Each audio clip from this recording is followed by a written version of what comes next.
हवा और उसकी विशेषताएं। मैं हर जगह धरती पर मौजूद हूँ और मैं चलती रहती हूँ। आप मुझे देख नहीं सकते क्योंकि मैं किसी रंग की नहीं हूँ। क्या आप सभी ने मुझे पहचाना?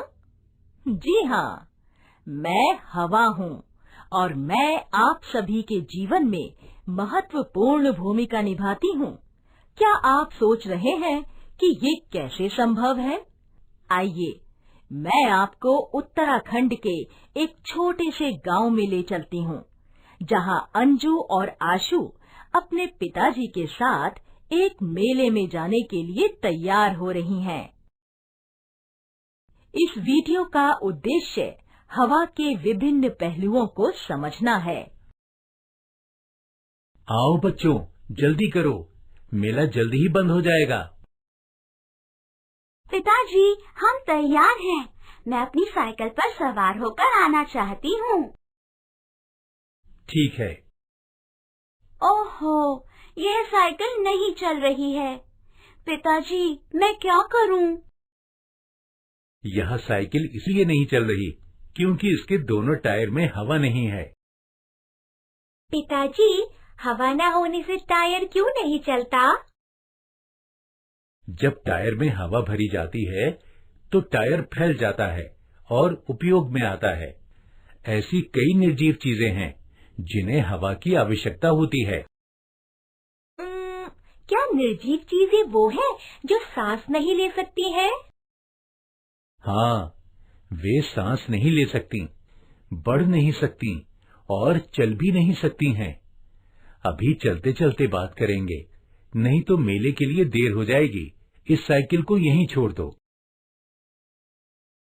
बच्चों, क्या आप उन निर्जीव चीजों को सूचीबद्ध कर सकते हैं जिनके अंदर हवा होने पर ही वो उपयोग में आएंगी?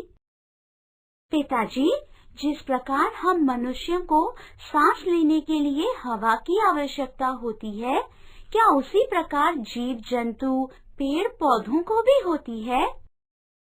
पौधों, जानवरों और मनुष्यों जैसे जीवित प्राणियों को जीवित रहने के लिए हवा की सबसे ज्यादा आवश्यकता होती है। वायु हमारे अस्तित्व के लिए अति आवश्यक है। अच्छा। बच्चों, हम मेले में पहुंच गए हैं। जाओ और उन झूलों पर खेलो। ये पैसे ले लो, मैं जाकर कुछ गुब्बारे और मोमबत्तियां खरीदूंगा और तुम दोनों को हवा के गुणों के बारे में और बताऊंगा। बच्चों, घर पर ये प्रयोग करके देखें। एक पौधा लें और 4 दिनों के लिए बाल्टी के द्वारा उसे ढक कर रख दें और फिर उसका परिणाम देखें। आप दोनों को झूलों पर मजा आया होगा। आओ, अब हम घर चलें।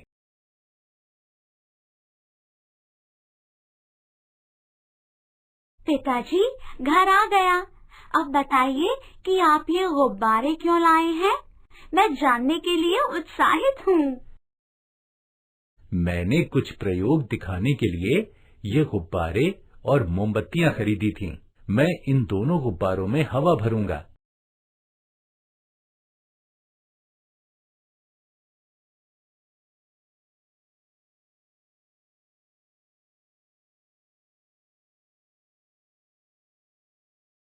क्या आप देख सकते हैं कि जब हम इनमें हवा भर रहे हैं तो गुब्बारे आकार ले रहे हैं?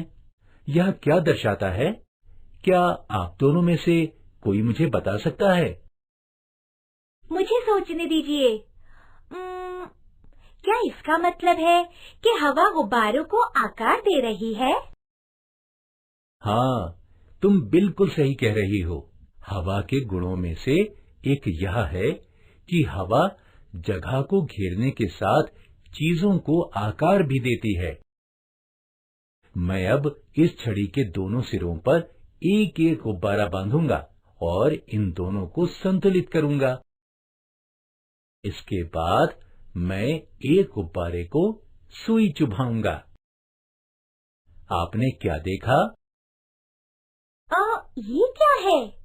एक गुब्बारा तो फूट गया, लेकिन छड़ी उस तरफ क्यों झुक गई जहाँ गुब्बारा नहीं फूटा था? सही कहा। यह हवा का अगला गुण है। हवा में वजन होता है। यह गेंद, गुब्बारे, टायर जैसी वस्तुओं को भरती है और जब हवा इन वस्तुओं को भरती है तो इसका वजन अधिक होता है। अरे वाह! बच्चों, आप मुझसे संबंधित बहुत ही रोचक प्रयोग देख रहे हैं। क्या आप किसी प्रयोग द्वारा यह साबित कर सकते हैं कि मैं जगह को घेर लेती हूँ? अब हम वायु के अगले पहलू पर चर्चा करेंगे। क्या आप अनुमान लगा सकते हैं कि घर, जंगल, कागज आदि आग लगने पर क्यों जलते हैं और इस आग को बुझाने के लिए क्या किया जाना चाहिए? अंजू, क्या तुम मुझे एक गिलास दे सकती हो? ये लीजिए पिताजी। मैं अब इस मोमबत्ती को जलाऊंगा जिसे मैंने खरीदा था और अब इस गिलास को मोमबत्ती पर रख रहा हूँ। आपने क्या देखा? आग बुझ गई, पर क्यों? तुम बिल्कुल सही हो। आग बुझ गई।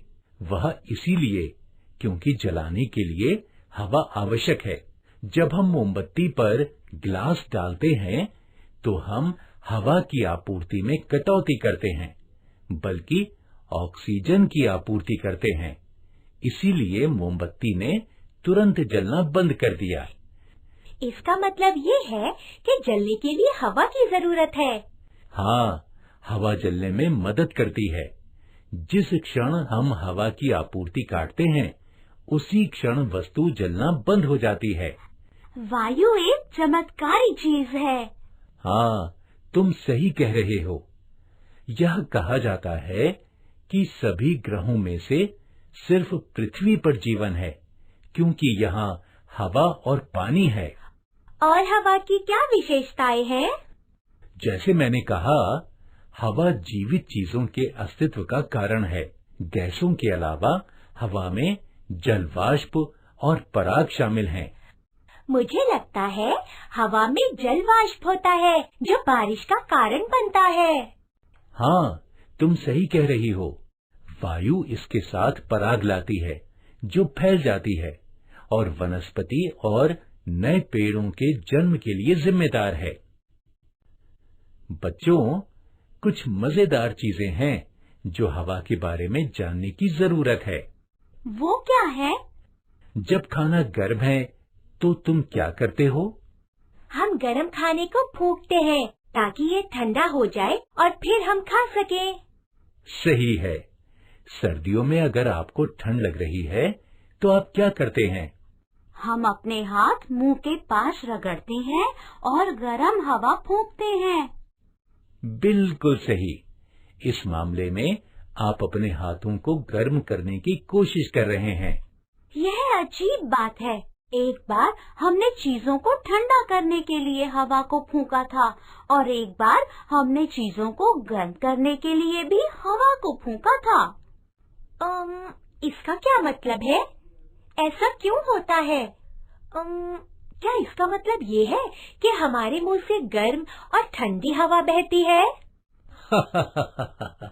नहीं, वास्तव में आपके मुंह से निकलने वाली हवा का एक ही तापमान होता है जो आपकी इच्छा के अनुसार नहीं बदल सकता है। ऐसा क्यों होता है? हमारे आसपास की हवा हमारे फेफड़ों की हवा की तुलना में हमेशा ठंडी होती है। जब हम अपने मुंह से हवा उड़ाते हैं तब बहुत सारी परिवेशी वायु इसके साथ मिल जाती है। इसका परिणाम यह होता है कि वस्तु पर गिरने वाली हवा ठंडी हो जाती है। तो फिर हम खुद को गर्म रखने के लिए गर्म हवा क्यों फूंकते हैं? दूसरी ओर अगर वस्तु को मुंह के पास रखा जाता है तो हवा सीधे उस वस्तु पर गिरती है, जिससे यह गर्म होती है, क्योंकि फेफड़े से हवा गर्म होती है। दिलचस्प है ये बातें। हाँ, हवा से संबंधित बातें काफी दिलचस्प हैं। मुझे उम्मीद है कि आप इस बात को समझ गए होंगे। जी पिताजी। ठीक है, हम इस छोटे से प्रयोग के साथ हवा पर चर्चा को खत्म करेंगे। आशु, इस गिलास को लो, अपने मुंह के पास लाकर खींचो और अपने हाथों को हटा दो। अब आशु, अपनी सांस छोड़ो और देखो क्या होता है। गिलास नीचे गिर गया।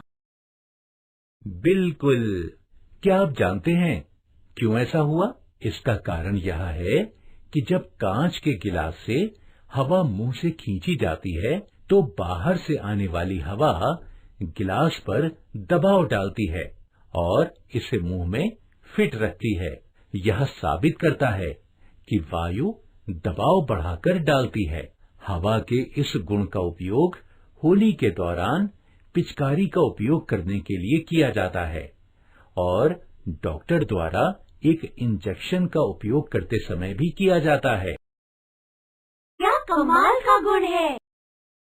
हाँ, वास्तव में मुझे आशा है कि आपने सब समझ लिया होगा जो मैंने कहा था। अब सो जाओ।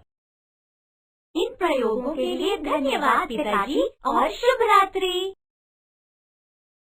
बच्चों, मुझे उम्मीद है कि आप सभी ने इस वीडियो का आनंद लिया होगा, जिसमें मेरे यानी वायु के गुणों और उपयोगों के बारे में बताया गया है। अगले वीडियो में हम वायु प्रदूषण और इसे नियंत्रित करने के तरीकों के बारे में चर्चा करेंगे।